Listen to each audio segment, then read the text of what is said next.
Good evening and welcome to Prose with the Pros. We're so excited that you've joined us for an hour of inspirational reading. We have a lot of fun in store for you tonight. I'm your host, Steve Friedman, and we have a great lineup this evening. So let me introduce the three readers that are going to join me for the hour. So Jim Ziegler is going to join us. He'll be sharing his stirring and haunting novel, The Call, this evening. Margot Katz presents Among the Lesser Gods, When Tragedy and Redemption Are Bound Together. Deborah Deep Mouton, Houston's own poet laureate, will wrap up our evening with a moving performance from her book Newsworthy, fresh from today's chilling headlines. Please also feel free to ask questions in the chat, and we'll get to some of them after each reading and perhaps a bit more at the end of the hour. So enjoy, and I'm excited to kick things off this evening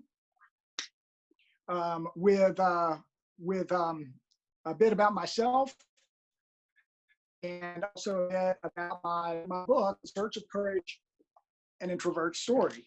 So you see, I grew up in the 70s as an introvert in an extrovert world. And I probably didn't realize it at the time what all that meant. I just knew that I really enjoyed my alone time. I had a lot of hobbies. I collected stamps, I read, I played basketball out in the driveway, and I enjoyed those thoroughly and all by myself. And so that was really how I wanted to spend my time.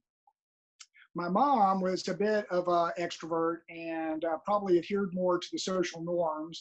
And so her idea of fun was that I would go out and meet people and talk to friends and that sort of thing. And that was fine around the neighborhood to some extent, but I always wanted to come back and spend my time at home. And I kept getting nudged out. And I guess over time, that just made me feel a little bit different than everybody else.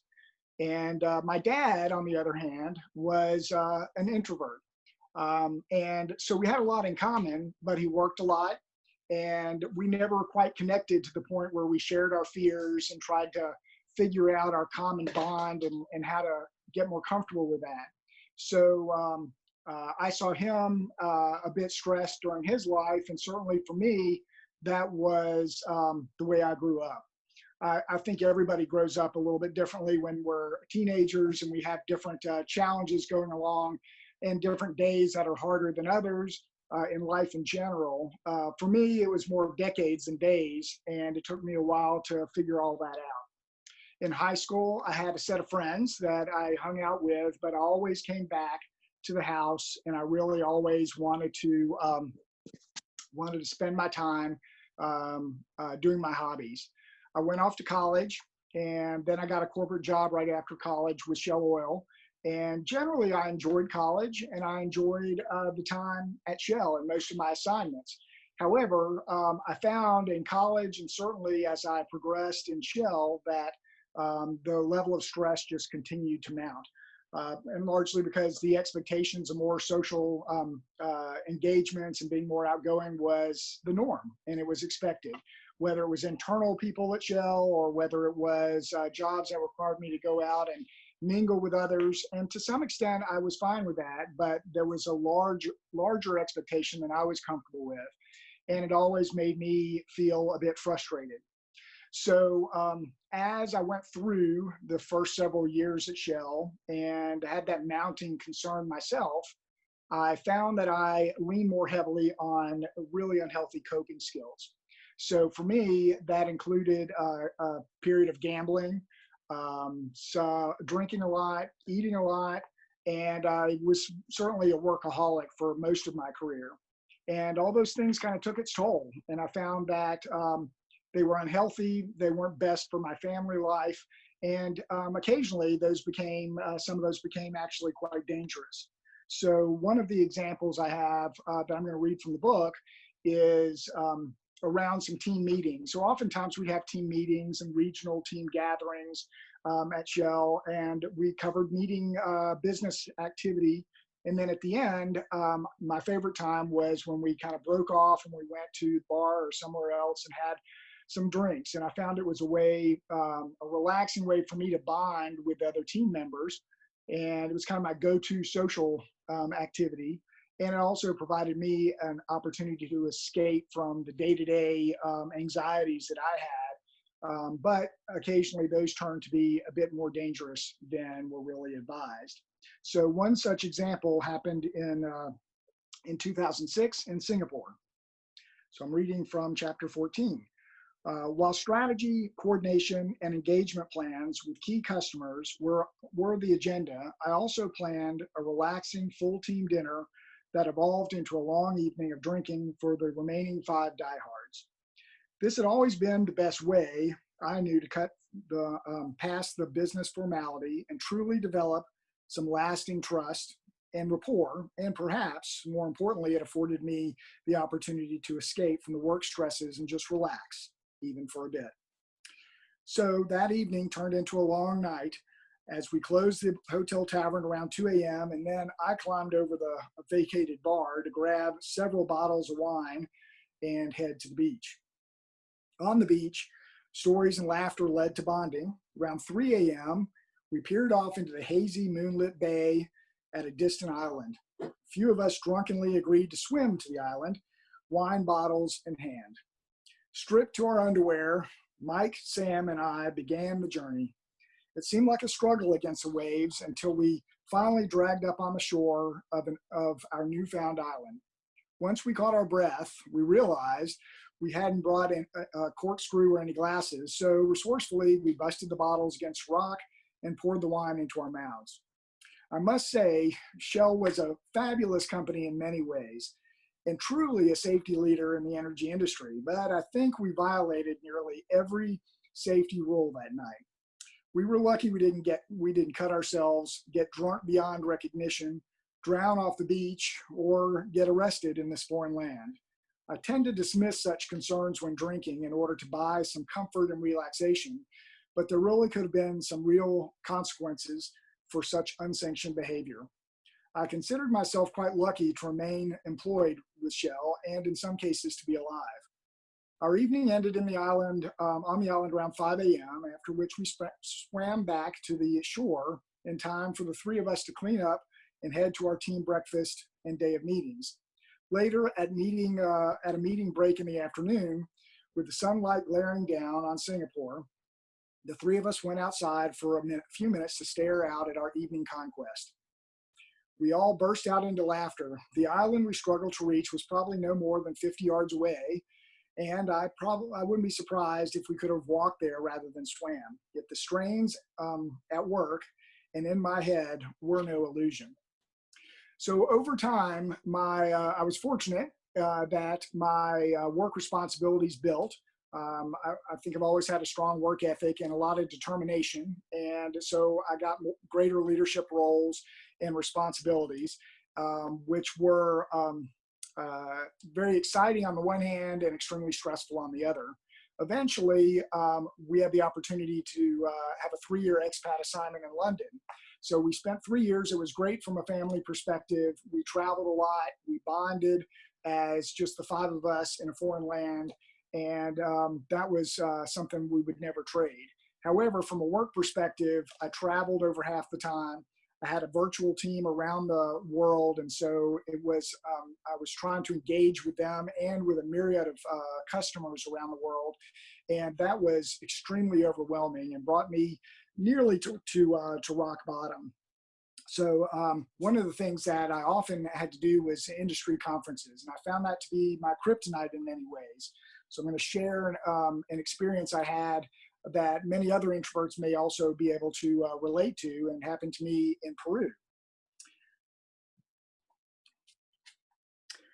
I was thrust into the heart of my kryptonite, cocktail socials with people I hardly knew amidst a sea of seasoned LPG veterans.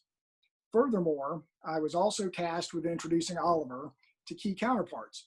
I was overwhelmed with the responsibility and fearful failure would expose my weakness as his team leader.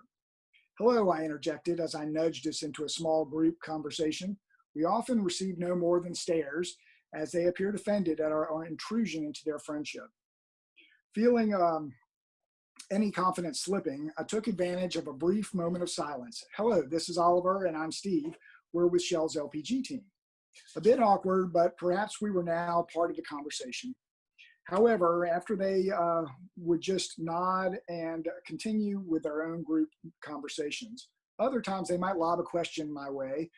How do you see natural gas production impacting LPG supply in Latin America? Oh boy, I was never one to shy away from direct questions. It felt like an opportunity to earn our way into the group and seemed better than idle chit chat. However, as a newcomer to the market, my rambling response made it clear I had failed their test. Perhaps I was just paranoid, but I sensed others picked up on this and returned to their discussions of old times together and their plans for dinner or drinks later that evening. Clearly, I had not earned an invitation to either. Oliver seemed to sympathize with my struggles as I abruptly backed out of the group, only to have to walk the floor in search of a welcoming face to approach next, which rarely presented itself. I grabbed another drink to try to relieve the tension, but I could not drink enough that evening to soften my approach. I recognized making these connections was a key part of my role as Shell's LPG trading representative. So skipping these sessions was a tempting but not acceptable option. So I continued to torment myself for hours that seemed like days of pain. I wrote an email to Jennifer, my wife, after that evening. It zapped my energy just trying to maintain such a facade. Jennifer, I describe myself lately as puny, timid, socially regressive, lazy, stressed, and basically fragile. I've never prided myself as a social butterfly, nor do I care to, but lately I feel like more of a social wallflower, unable to hold even the basic social conversations, let alone to strike up a discussion of any depth. Realizing the depressed tone of my letter and not wanting to scare Jennifer from halfway around the world, I tried to reassure her. However, I must emphasize I'm okay. I'm not going off the deep end, but in reality, I felt like I was. In the pit of my stomach, I was scared. I felt like I was losing my use of basic logic and communication skills. I was overcome by the fear every day of people, of losing, of speaking, of being quiet, of not providing, of not being enough, of not being courageous. So thankfully, after many years at Shell and in the same kind of spiraling downward trend, I found a way to turn things around. I realized that I was going down a path that continued to get less healthy and dangerous and not good for my family. And I realized I could either continue down this path and I didn't like where it was going, or I could make some changes. And that was not easy for me to make changes. I was at a stable job that provided for the family, yet I knew this was the thing I had to do. And I also found that as over the last few years, I wrote my memoir and I've been blogging as well since. And I found that to be very introspective and a great opportunity for me to learn about myself and to also consider patterns in my life. And that really helped for me to figure things out. If any of you journal, you can probably relate to the therapeutic nature of journaling.